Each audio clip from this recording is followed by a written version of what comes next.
Hello, everybody, and welcome to this episode of the Magenta Mix Podcast, where we talk about transforming your leadership and business with a focus on purpose, strategy, and culture. Podcast hosts like me spend a lot of time finding compelling, dynamic guests who add value to our listeners. And today we hit the podcast jackpot with Candace Doby. If Candace's name sounds familiar, it's likely that you've seen or heard her before on MSNBC, NPR, or TEDx. Candace is joining us in the studio today to share with us how courage, yes, courage, can transform your leadership and, of course, your business.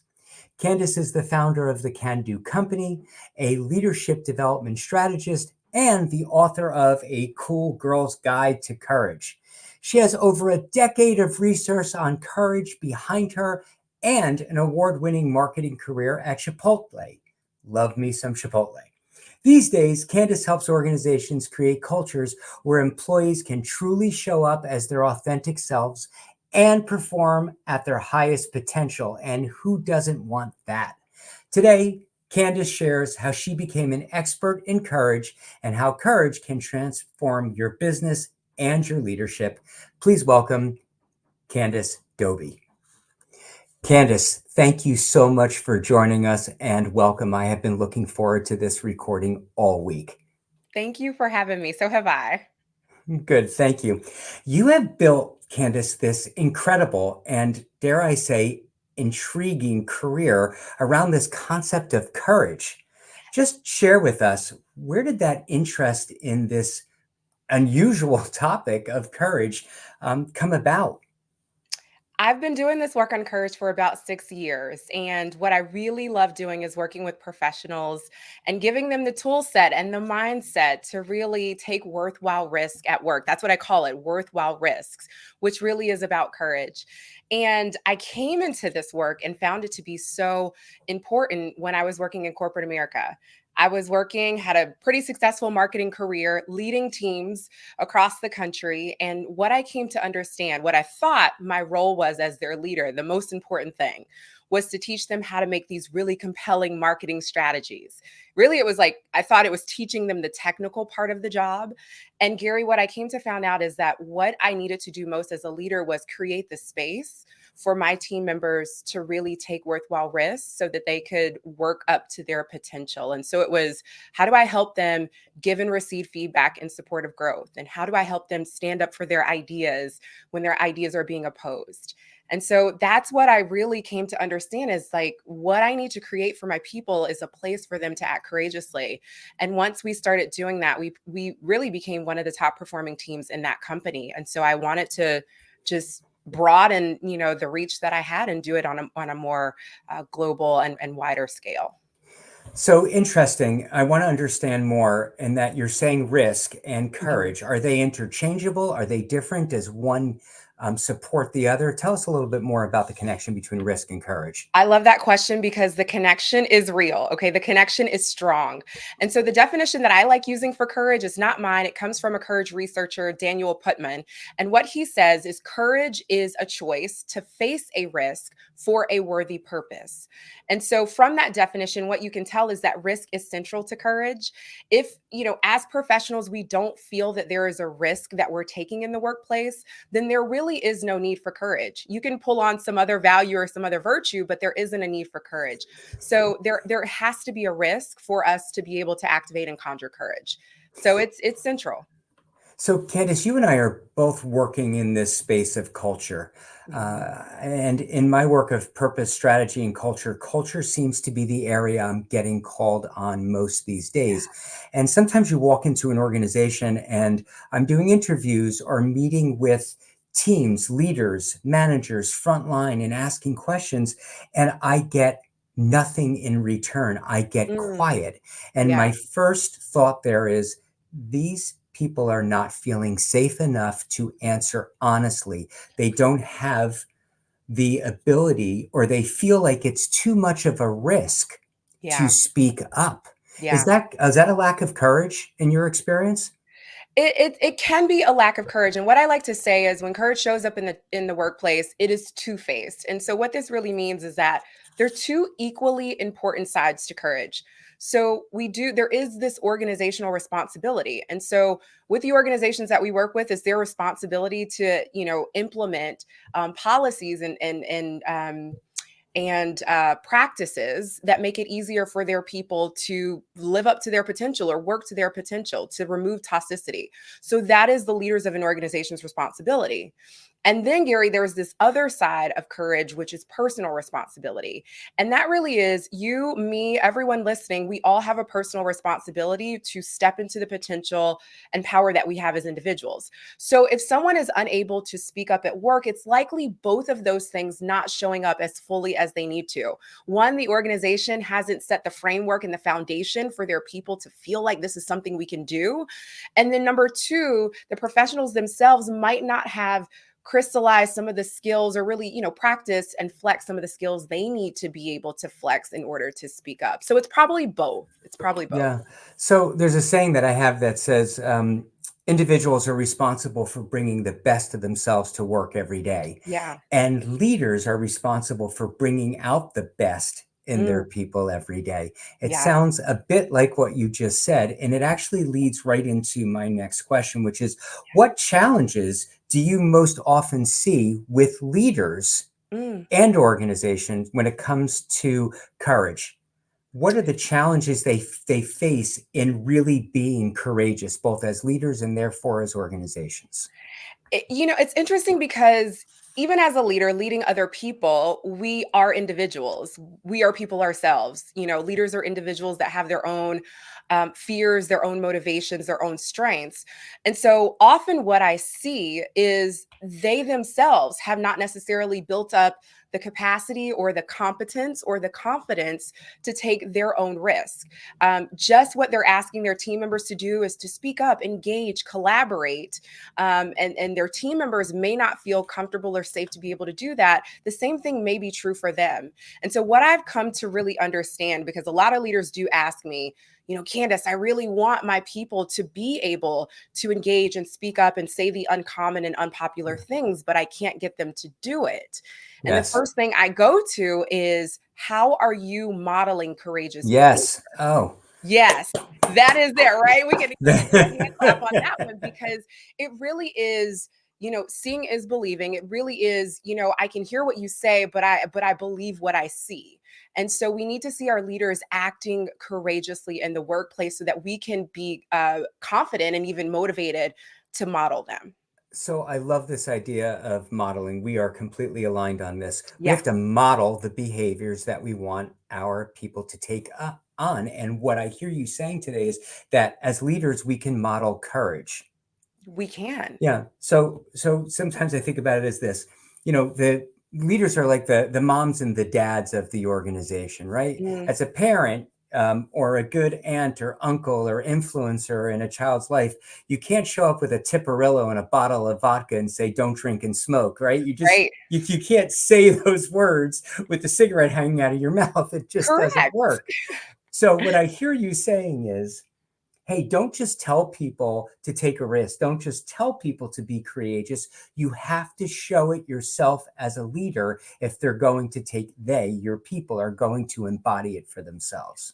Absolutely. I remember working in corporate America. I remember it really vividly being in a meeting, and I had one of my team members in a meeting, and he was a brilliant marketer. He was brilliant, but when he was presenting his marketing ideas, the operations director really didn't give him a shot, really didn't believe in him. And so it kind of contributed to him squelching his voice or not speaking up as much.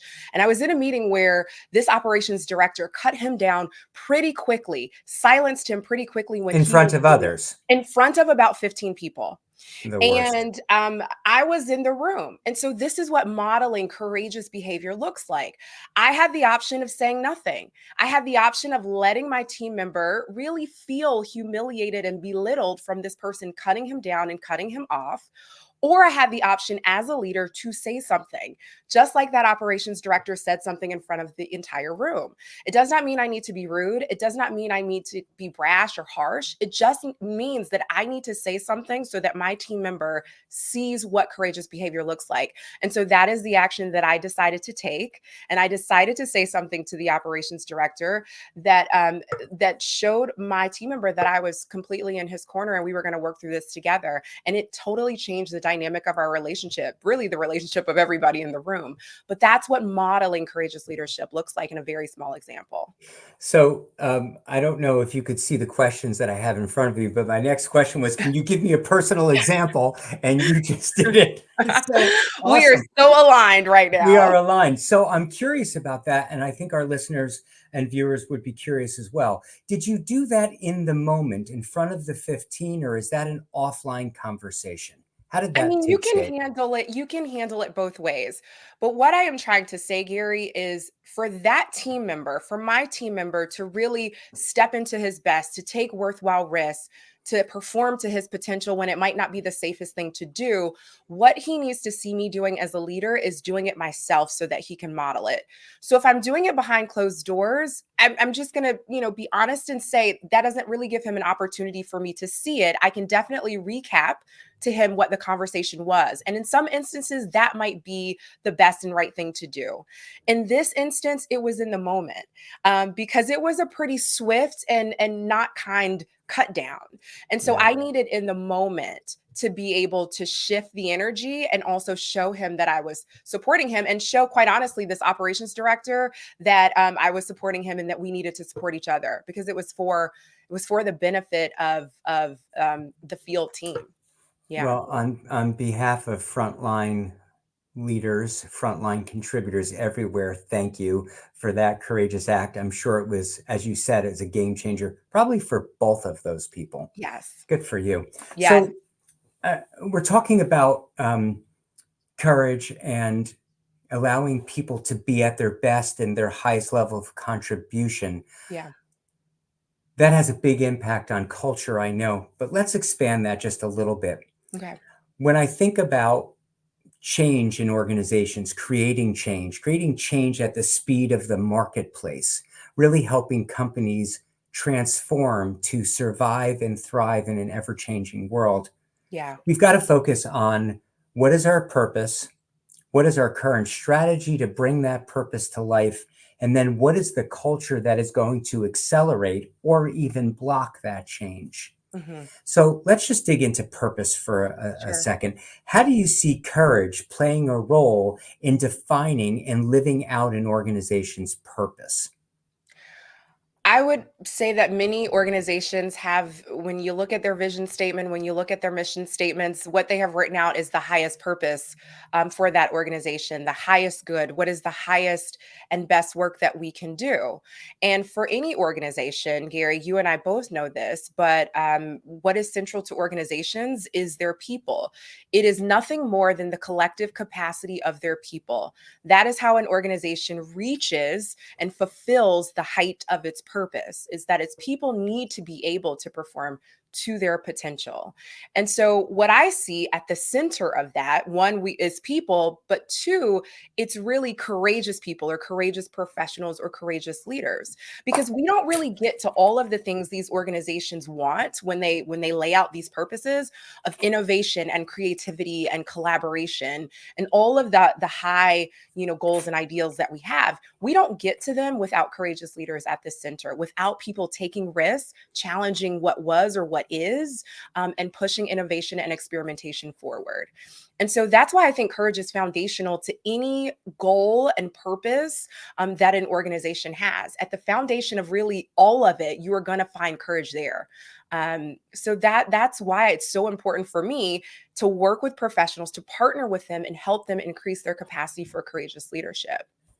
So you just made this phenomenal connection that we are again aligned on, and that is when you really do the research and think about it, even just logically think about it, the reason why organizations can't get their purpose to fruition, can't bring Yeah. their purpose to life, is almost always people. If they can't do it, it's people. And It's if they people. can and do it, it's people. Yes.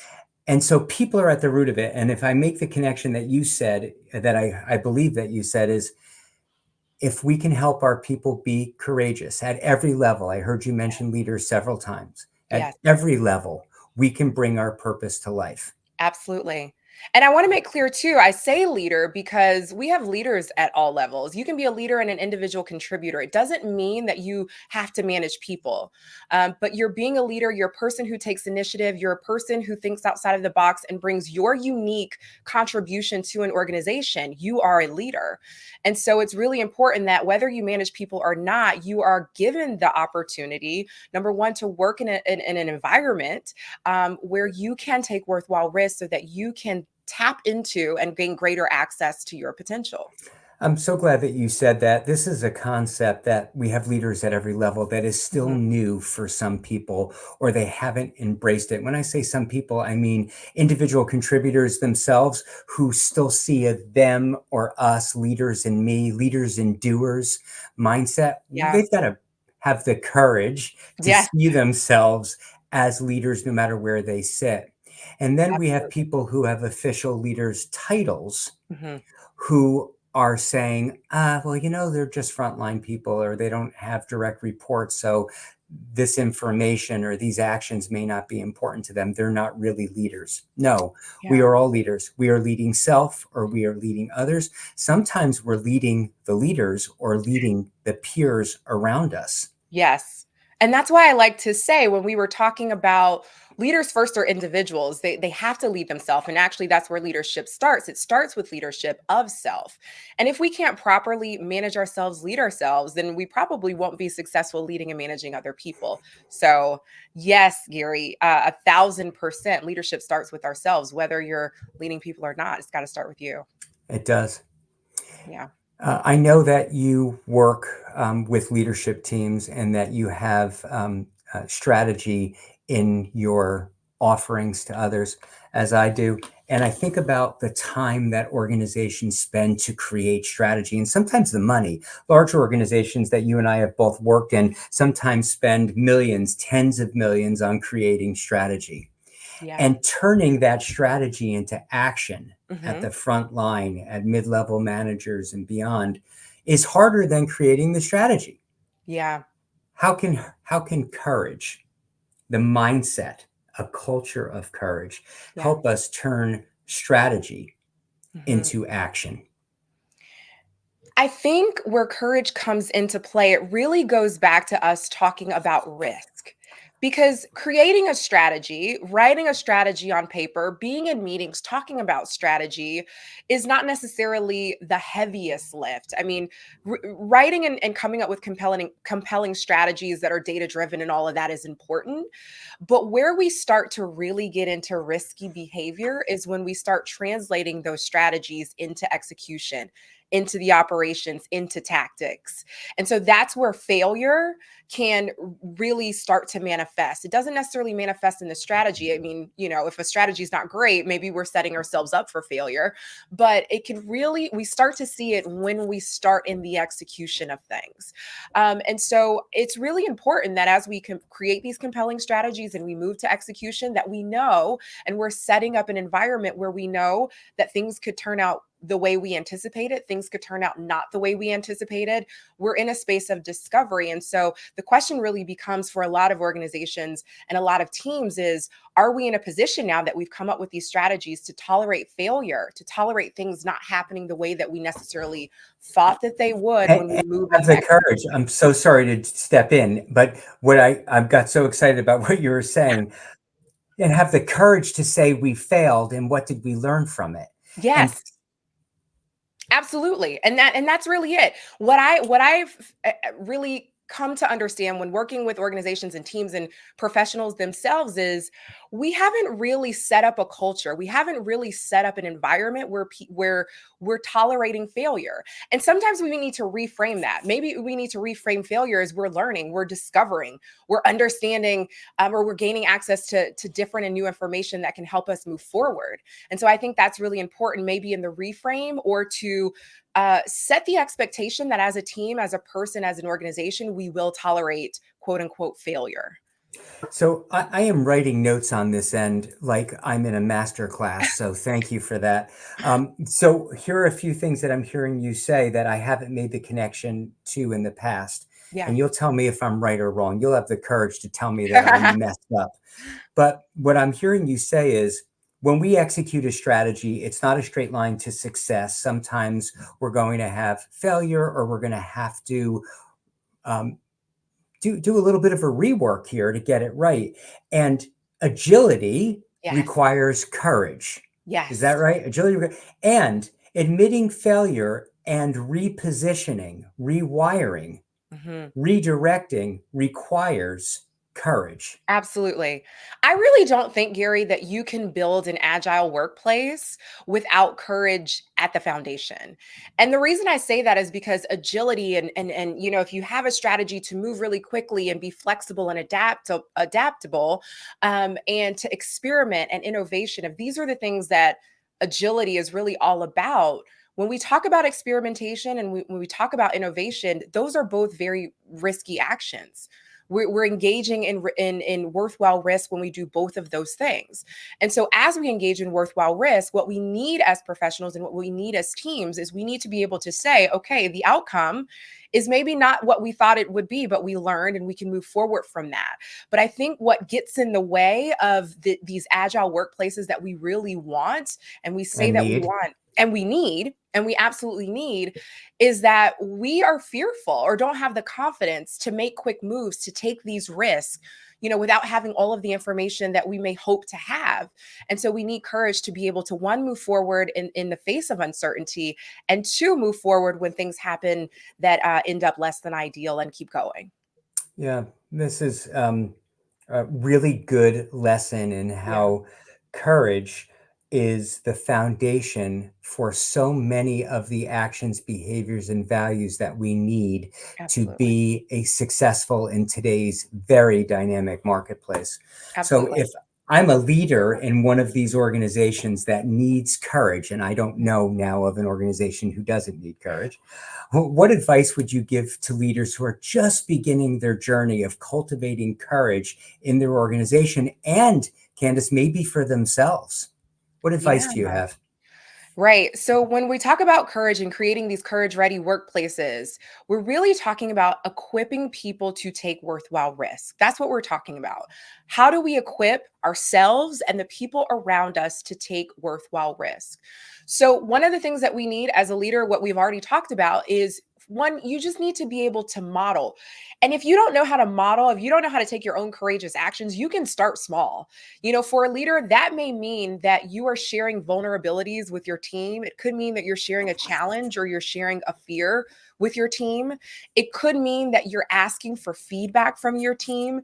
And I know sometimes, asking for feedback, you don't really get answers, you get crickets because we haven't created the environment where people feel like they can take worthwhile risks.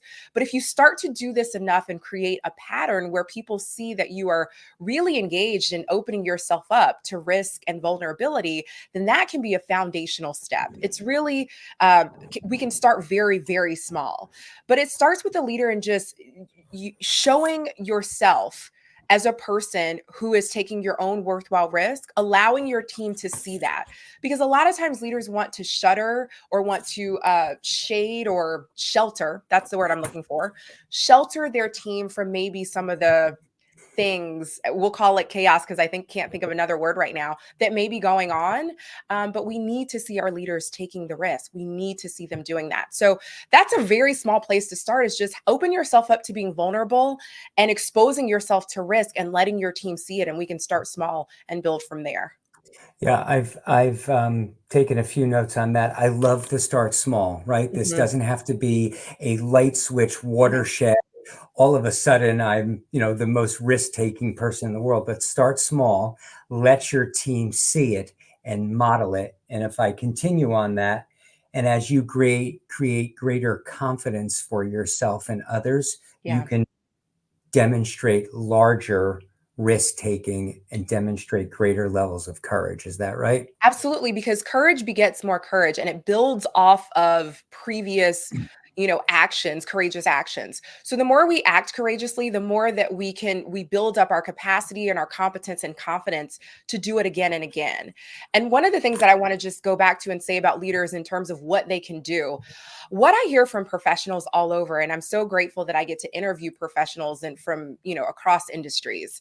And one of the things that I hear from them is, Candace, I've actually tried to act courageously. I've actually gone to my manager and pitched a new idea or come up with a solution to a problem that's unique and uncommon, and I get shut all the way down. And so when that happens, maybe one time or maybe two or three times, what you create is an environment where your team members feel like they can't come to you because nothing will be done. And so what I like to tell leaders too is one of the things that you can incorporate into your leadership, into your approach, is finding the yes in your team members' ideas. And so, Gary, this might be something that you've heard about or that you do, but when people come to you, when your team comes to you with ideas, with suggestions, find the yes, however small, in their ideas. It can be a fraction of their idea. It could be a very small part, but that is something that gives your team members and the people around you the confidence and the desire to want to come back and act courageously too. Find the yes is the quote that I've got there, Candace. Yes. Find the yes. Find the yes. What great advice that is for leaders. And it's that could be that first small step they take in being courageous is Yeah. finding the yes. And I will just share with you very briefly, my first official manager in my earliest part of my career, I was an entrepreneur right off the bat. But eventually joined corporate America in my very early 30s and had my first leader that I write about in my first book in the opening chapter called The Unbossy Boss. And he never found the yes in one of my ideas. And I was so absolutely eager to contribute and to be successful and be a part of this team. And I would follow this manager to his car, into the restroom, down the hallway to share my ideas. And he could never find the yes. He's not a risk taker. And I wasn't with them long. It Absolutely. completely disengaged me. Finding the yes, I've written it down. I encourage everybody else to tattoo it in their eyelids. I love this. Find the yes in your people's ideas. That is a great way to model. Thank you. Yeah. As we close, unfortunately, start to close up our time together, Candace, because I could talk to you all day. This went so fast. Yeah, it does. I just need to know, and I'm sure our listeners want to know, how do you stay courageous in your own life and in your work? How do you stay courageous? Oh my goodness. It is one of my it's one of my personal values. Courage is really a virtue, but it's one of the values that I really live by. It's how do I do the thing that is going to expand me versus the thing that feels really safe. So it's just something for me that's top of mind and it's at the front of my mind. But one of the things that I do that's pretty interesting, Gary, I'll share with you is I am a person because it's really hard for us to act courageously if we're not familiar with the feeling of discomfort. So courage and discomfort go hand in hand. I have never met a courageous act or heard about one where the person didn't feel uncomfortable. And so one of the things that I do to just make sure that I am strengthening that muscle is I actually court discomfort on a daily basis.